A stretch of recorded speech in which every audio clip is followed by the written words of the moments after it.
বন্ধুরা, এখন আপনাদের দেখাবো কিভাবে নদীর থেকে মাছ ধরে। চিংড়ি মাছ, আর মাছ, বয়েল মাছ, বাসা মাছ, রিঠা মাছ, নদীর থেকে বিভিন্ন ধরনের মাছ এই সমস্ত জালে বাঁধে। সেটা এখন আপনাদেরকে দেখাচ্ছি। স্থান হচ্ছে মুন্সিগঞ্জ দিঘির পার। এই যে জালটা পাতলেন, দেখেন, এটাকে বলা হয় চায়না জাল। এই জাল এখানে পেতে রাখবেন। এই জালটা এখন এখানে পেতে রাখা হলো, সারা দিন থাকবে, সারা রাত থাকবে। পরের দিন সকালবেলাটি তোলা হবে।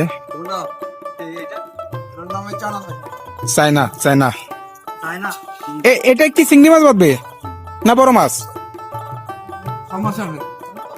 এটা তো ফাঁক অনেক বড়, এটা একটু বড় মাছ বাঁধবে।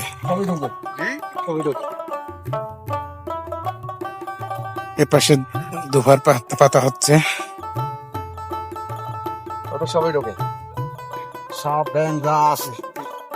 এটা কোন পাশে ঢুকবে?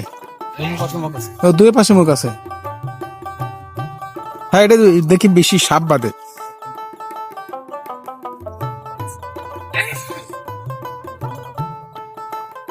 হ্যাঁ, এই যে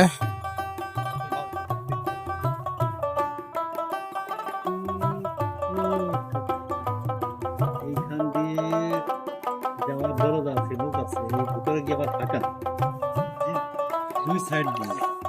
সুন্দর মাছ ধরার দৃশ্যটা খুবই চমৎকার।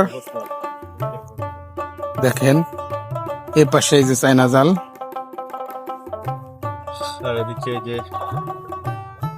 বিশাল বড় চায়না জাল। আরেকটা ফাঁদ পাততেছে।